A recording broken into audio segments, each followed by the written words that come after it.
थोड़ा सा कैमरे में जितनी आई, थोड़ा और पीछे ले जाएगा, थोड़ी और आ जाएगी। तो जितना तुम अपने सैटेलाइट के कैमरे से देख पा रहे हो वह बहुत छोटा भाग है। उसके आगे कभी सैटेलाइट बढ़ नहीं पाती, क्योंकि सिग्नल तुम बढ़ा नहीं पाते। नेटवर्क अभी अभी कोई एक खबर आई थी, कोई किसी नए कोई सैटेलाइट, जापान की सैटेलाइट शायद, उसका संपर्क टूट गया, तो अब वह पकड़ में नहीं आ रही। यानी संपर्क से बाहर की चीज़ें आप कभी देखते ही नहीं हो, और जो नेटवर्क है वह एक लिमिटेड सीमा तक तुम्हारा संपर्क स्थापित होता है। उसके बाद तुम्हारे ना तो सैटेलाइट जाते हैं, ना कभी आप वहाँ की चीज़ों को खोज पा रहे हैं। तो समझ में आया ये? तो यहाँ असंख्यात द्वीप समुद्र की बात चल रही थी। असंख्यात द्वीप समुद्र जिसमें है, उसका नाम एक राजू प्रमाण। ये पूरा का पूरा विस्तृत क्षेत्र क्या कहलाता है?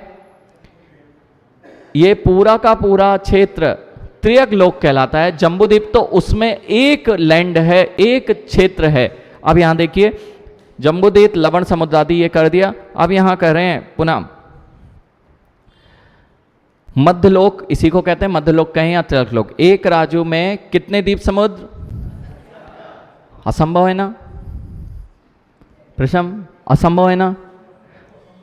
असंभव मेरी बुद्धि का विस्तार नहीं है, इसलिए असंभव है। अब ये बताओ, असंख्यात छोटी राशि है? बहुत छोटी राशि है। अब देखो, मैं विज्ञान की तरह से आपसे बात करूंगा। पारस जी, इस पूरे के पूरे आकाश मंडल को देखने पर कितनी आकाश गंगाएं हैं? गैलेक्सीज जिसे कहते हैं, कितनी गैलेक्सी हैं? ये तो वह भी मान रहे हैं विज्ञान वाले। और इसकी लिमिट क्या है? इस पूरे आकाश की लिमिट क्या है? तो उन्होंने कहा कोई लिमिट नहीं है, एंडलेस। एंडलेस, जो एंडलेस कहा गया, जिसकी कोई सीमा नहीं है, उसको अनंत, अनंत कहीं भी जाओगे आप इसकी छोर को कभी नहीं पा पाओगे, अनंत है। तो हम तो बहुत कम देख पा रहे हैं। अनंत में से असंख्यात बहुत छोटा होता है। काउंटेबल से इनकाउंटेबल, असंख्यात का नाम है इनकाउंटेबल। जय कुमार जी, असंख्यात और अनंत में बहुत बड़ा अंतर यह है कि असंख्यात, जो संख्यात में जो भी सोचता हूं, जितने भी कोई बुद्धिजीवी सोच पाएगा वह संख्यात में ही सोच पाता है। इससे बड़ी हमारी बुद्धि का विस्तार नहीं होता। उससे जो सर्वश्रेष्ठ सोचा जा सकता है मति और शुद्ध ज्ञान से, वह संख्यात होता है। उससे यदि एक संख्या बढ़ जाए तो उसका नाम है इनकाउंटेबल, असंख्यात। जिसे आप इनफाइनाइट के नाम से जानते हैं, वह इनफाइनाइट अनंत नहीं है। लौकिक इनफाइनाइट बहुत छोटी संख्या है। आप तो जैसे ही नील पद्म तक पहुंचे, उसके बाद हमें जरूरत नहीं पड़ती तो हम छोड़ देते हैं कि भैया इससे ज़्यादा कोई काम ही नहीं है। बूंदें कितनी है पानी, समुद्र में बूंदें कितनी है? काउंटेबल है। समुद्र में कितनी बूंदें? जो अभी आपके जो समुद्र दिख रहे हैं, ओशियंस, जो हिंद महासागर हो या अटलांटिक हो, इनमें बूंदें, महाराज जी आप कैसे कह रहे हैं संख्यात, मतलब काउंटेबल है? बिल्कुल काउंटेबल है, मैं काउंट कर सकता हूं इसे। कैसे? बहुत आसान है काउंट करना। एक बूंद का आयतन निकाल लीजिए। एक बूंद का क्या निकालें? आपको लग रहा था महाराज जी क्या पूरे समुद्र की बूंदें काउंट की जा सकती हैं? बिल्कुल की जा सकती हैं। साध्यलाल जी, पूरे क्षेत्र की बूंदें काउंट की जा सकती हैं। हमें लग रहा है असंख्यात है। असंख्यात नहीं है बेटा, असंख्यात नहीं है। वो तो हमारे काउंट में आ जाएंगी। क्यों? जैसे इस पूरे के पूरे रूम का आयतन, वॉल्यूम मुझे पता हो, और इसमें मुझे राई भरना हो, राई के दाने भरने हो, तो कितने सारे आएंगे? असंख्यात बोल दोगे तुम तो धीरे से, असंख्यात बोल दोगे कि राई के दाने कितने? असंख्यात नहीं, असंख्यात नहीं है। हम सब चीज़ों को जो हमारी सोच से परे होती जाती है हम कहते हैं असंख्यात। वास्तविकता में ये तो बहुत आसानी से निकाला जा सकता है। इसका आयतन निकालिए, राई के दाने का आयतन निकालिए, उसमें इसको भाग दे दीजिए, उतनी संख्या निकल आएगी। ऐसे ही समुद्र में जितनी बूंदें कितनी है? संख्यात। कितनी है? संख्यात। गिन सकते हैं, गिनी जा सकती हैं, संख्यात निकल आएगा वो, क्योंकि हमें पता है कितने क्षेत्र में हमारा ये समुद्र फैला हुआ है, कितना ये फैला हुआ है, तो फिर निकल आएगा आसानी से। अब मैं तो बात कर रहा हूँ असंख्यात की, और विज्ञान बात कर रहा है अनंत आकाश की। तो असंख्यात कितना छोटा, अनंत के मुकाबले असंख्यात कितना छोटा।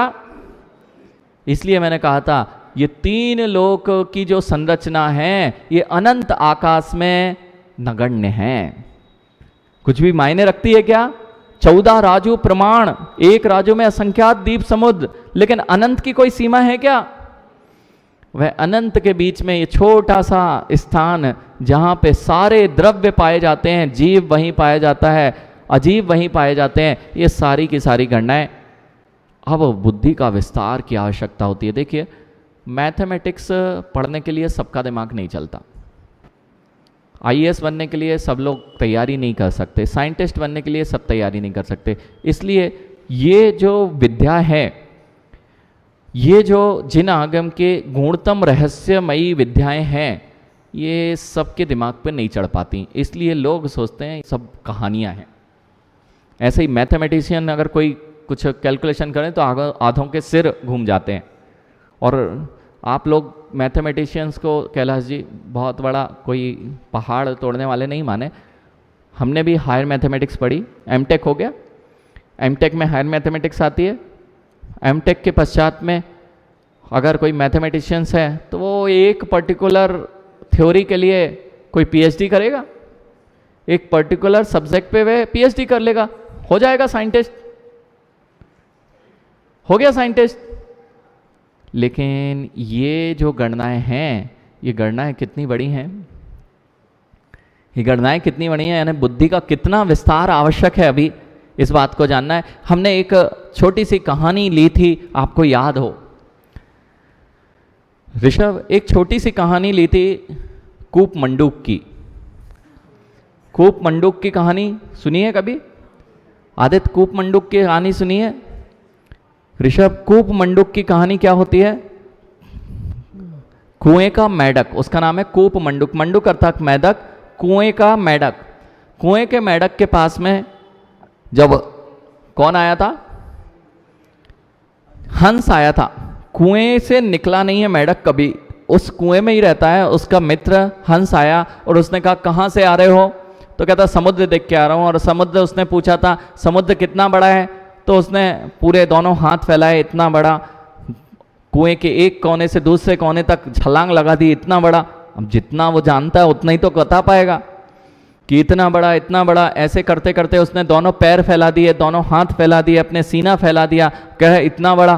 तब भी कहा नहीं नहीं नहीं, इससे अनेक गुना बड़ा, अनेक गुना बड़ा। हाँ हाँ बहुत बड़ा। अब बताओ ऐसा कोई समुद्र होता है क्या? ऐसा कोई समुद्र हो सकता है क्या मेरे कुएं से बहुत बड़ा हो? मेरे कुएं से जिसका विस्तार बहुत बड़ा हो, ऐसा कुछ हो सकता है क्या? देखो उसका कुआं हो सकता है, ये जो हॉल बना हुआ है इधर से उधर तक का हो, उसका कुआं इतना बड़ा हो सकता है। अब उसने तो पूरा जीवन यहीं जिया है, उसके बाहर कभी निकल के ही नहीं देखा है, तो उसके लिए तो सबसे बड़ा क्या है? कुएं से लेके यहाँ तक। ऐसे ही जब हम बोलते हैं कि कुएं से, ये जैसे कुआं इधर से इधर तक है, ऐसे ही बोलते हैं पृथ्वी मात्र जो आपने देखी है उसमें कितनी बड़ी है? तो कहते हैं मैंने तो अमेरिका से भारत तक घूमा है, इतनी बड़ी है। इससे बड़ी होती है क्या? हाँ कोई नहीं, होती ही नहीं है। होती है क्या? अमेरिका से भारत, भारत से अमेरिका, पूरी पृथ्वी घूम गए तो इतनी बड़ी होती है ना? तो हंस कहता है नहीं नहीं ये तो कुछ भी नहीं है, बहुत बड़ी होती है। तो ऋषभ कहता है ऐसे कैसे मान ले, ऐसे कैसे मान ले? जैसे कुएं में बैठा हुआ मेढक कह रहा था इससे बड़ा कुछ हो ही नहीं सकता, पूरा तो नाप डाला जो मेरे सामने है, अब तुम करो इससे बड़ा कुछ होता है। तो जाओ हंस जैसी उड़ान भर के आओ, तब पता चलेगा कि इससे समुद्र कितना बड़ा होता है, कुआं कितना सा, कुआं उसका कितना सा। तो हमने कहा इस हॉल के बराबर भी मान लें तो भी उसके लिए बहुत विशाल हो जाता है। और यदि किसी मेढक ने कुछ और थोड़ी जुगत लगाई, वो बाजू वाले कुएं में जंप लगा दी, जुगत लगाई तो बाजू वाले कुएं में छोटा और रूम था। डॉक्टर साहब समझते हैं ना, ये इतना था और बाजू वाले रूम के बराबर एक और कुआं था, एक ने जुगत लगाई और वहां पहुंच गया। वैज्ञानिकों ने जुगत लगाई और एक कुएं से निकल के थोड़ा सा लैंड और दिखाई दे गया उन्हें। तो कहते हैं अरे नहीं नहीं, इतना ही नहीं और है। कितना है? इतना ही है ना जितना तुमने देखा है। तो फिर हंस से मिलो। फिर वह हंस कहता है नहीं नहीं, इतना नहीं है, इतना नहीं है। इसलिए चाहे अच्छे बड़े से बड़े विद्वान हो जय कुमार जी, जब जिन भूगोल को समझते हैं तो बुद्धि का विस्तृतीकरण नहीं कर पाते हैं और जैन भूगोल को नकारना प्रारंभ कर देते हैं, ये सबसे बड़ी भूल है। इसलिए कूप मंडूक की कहानी जब तक आपके मस्तिष्क में अच्छे से नहीं बैठेगी, तब प्रशम वह हंस क्या बोलता है अपने मित्र से कि नहीं नहीं, इससे बहुत बड़ा है, उसने तो देखा है तो उसको कोई भी इसमें आश्चर्य नहीं लग रहा है, लेकिन जिसने नहीं देखा है उसको यह आश्चर्यकारी घटना लगती है और वह कहता है यह सब तो कहने सुनने की बातें हैं। मेढक क्या कहता है? हाथ पसारे, पैर पसारे और पसारा गात्र। हाथ पसारे, जब बच्चों से पूछो कितना बड़ा तो हाथ पसारे, पैर पसारे, पैर भी चौड़ा कर लेते हैं, हाथ पसारे, पैर पसारे और पसारा गात, सीना चौड़ा कर लेते बड़ा बताने के लिए। हाथ पसारे, पैर पसारे और पसारा गात, इससे बड़ो समुद्र है कहन सुनन की बात। इससे बड़ा समुद्र हो सकता है क्या ये सब कहने सुनने की? ऐसे ही जब मैं जैन भूगोल को पढ़ने बैठता हूं तब मैं क्या कहता हूं, हाँ इस समुद्र असंख्यात समुद्र नहीं होते, हाँ ये पृथ्वी है, इतना ही दिख रही है, इतना ही होता है, तुम कुछ भी कहते रहो। अब तुम हंस बन के देखोगे, तुम हंस बन नहीं पाओगे इस भान में और तुम मान नहीं पाओगे। इसलिए अपने श्रद्धान को अगर दृढ़ कर लिया तब कभी हो सकता है तुम हंस बन जाओ। वे हंस और कोई नहीं, सर्वज्ञ केवली अरहंत प्रभु हैं जिन्होंने पूरा विश्व को देखा है। अब उनकी नहीं मानो तो कभी तुम हंस बनना नहीं पाओगे। आप यदि उनकी नहीं मान रहे हैं जो ये विस्तार कहा है तो आप हंस कभी नहीं बन सकते, क्योंकि श्रद्धान ही नहीं है जिसको, वह कभी उस ऊंचाइयों पर नहीं पहुंच सकता। बेटा ये बात श्रद्धान आज ध्यान रखना। ऐसा जय कुमार जी हमने क्यों कहा? जिस पर जिनेन्द्र भगवान की इन बातों पर श्रद्धान नहीं है वह कभी भी जिनेन्द्र भगवान नहीं बन सकता। तो ये शास्त्रीय भाषा में तो कह देंगे, ये शास्त्रीय भाषा में कह देंगे महाराज जी तत्वार श्रद्धानम सम्यक दर्शनम, और तत्व जो है वह जिनेन्द्र भगवान का द्वारा बताया हुआ है, उस पर ज्यों का त्यों विश्वास करना, वही किसी दिन जिनेन्द्र भगवान बनता है। ये शास्त्रीय भाषा लेकिन इनको समझ में नहीं आती। जय कुमार जी ये युवाओं को थोड़ी ना समझ में आती है कि ऐसा होने से तभी बनेंगे। तो इनसे पूछना बेटा, आसमान की ओर जो कभी नहीं देखता वो आसमान में कब उड़ेगा? जिसकी दृष्टि आसमान में कभी है ही नहीं वह आसमान को कब प्राप्त करेगा? करेगा क्या? ऐसे ही जिसकी दृष्टि सर्वज्ञ केवली के ज्ञान पर है ही नहीं वह सर्वज्ञ केवली कब बनेगा? बात समझ में आ रही है? अब जय कुमार जी आप समझाओगे तो शायद ये मना कर सकते थे कि केवली भगवान के ज्ञान से मेरा क्या संबंध है, मैं कब बनूंगा, और नहीं मानूंगा तो क्यों मैं नहीं बनूंगा क्या, मैं हंस नहीं बन सकता? अब समझने में आना बेटा, जो व्यक्ति अपने कैमरे को वैज्ञानिक यदि आकाश की ऊंचाइयां ना दें, आकाश की तरफ ना रखें, तो आकाश की सारी चीजें उन्हें ज्ञात होंगी? कभी वह वहां तक पहुंच पाएंगे?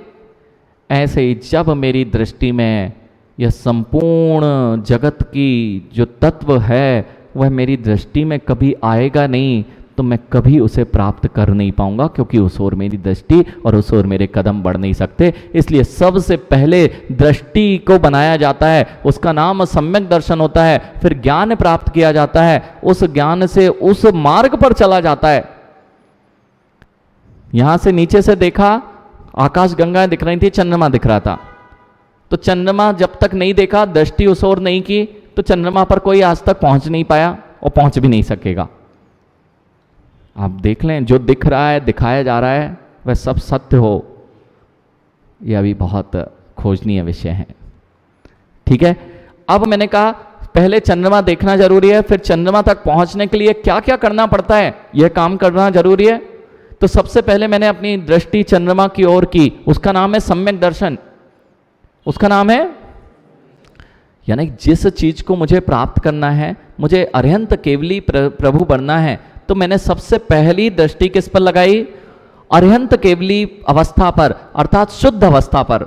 उसका नाम शुद्ध को देखना, उसका नाम अरिहंत। लेकिन ये कैसे मैं प्राप्त करूंगा? इसका ज्ञान होना चाहिए। तो मैंने ज्ञान से यह निर्धारित किया, अपने सम्यक ज्ञान से लगाया कि देखो मैं इस विधि से मैं वह अपनी शुद्ध अवस्था केवली भगवान को, अर्थात वह चंद्र में तक पहुंच सकता हूं। ये पूरी कैलकुलेशन हो गई।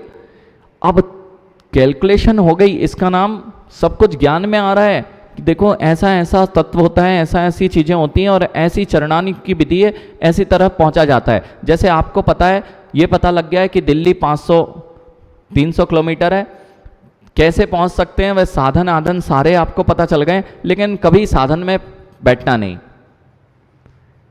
कभी साधन को पकड़ना नहीं, कभी गाड़ी में बैठना नहीं, दिल्ली पहुंच जाओगे। तो फिर क्या हुआ? ज्ञान के पश्चात में उसको आचरण में लाना आवश्यक हो गया। और जैसे ही आचरण में लाया, उस पाथ पे आपने गाड़ी पकड़ ली, तो अब चलना धीरे धीरे भले ही प्रारंभ हुआ, लेकिन एक दिन आएगा वह दिल्ली पहुंच जाएगा, अथवा वह आकाश की ऊंचाइयों को छूने का प्रयास कर रहे हैं, जो वहां पहुंचने का प्रयास कर रहे हैं, वह पहुंचेंगे। अब देखें, इसी का नाम है सम्यक दर्शन, सम्यक ज्ञान और सम्यक चारित्र। एक भी नहीं होगा तो लक्ष्य मिलेगा नहीं। इसलिए तीनों की एकाग्रता का नाम मोक्ष मार्ग है। सम्यक दर्शन ज्ञान चारित्राणी मोक्ष मार्गा। पता चला? हम लोग तो मंडूक नहीं है ना, हंस की बातें मानते हैं। और नहीं मानो तो कोई बात नहीं, अभी अपने पास बहुत बड़े बड़े बिल देखे हैं अपन ने, बहुत बड़े बड़े कुएं देखे हैं, वहां उचकते रहेंगे। अभी वहां उचके थे, ये संख्यात द्वीप समुद्र बैठे हैं, इनमें भी तो तैरना जरूरी है। जो जो तैरने जा रहे हैं, हाँ, बड़े अच्छे से घूमने जाते हैं, खूब तैरना। स्वयंभू रवण समुद्र में जीव बन के, लवण समुद्र के जीव बन के अनंत बार तैरे हैं। फिर भी हमारी अभिलाषाएं हैं कि हम समुद्री चीज गोताखोर बने, समुद्री चीजों में घूमें अपने। तो ये सारे परिणाम आपको एक कुएं से दूसरे कुएं में ले जाते हैं, एक क्षेत्र से दूसरे क्षेत्रों में गमन जीव का इन्हीं भावों के साथ होता है। ठीक है, ये समझ में आ गया?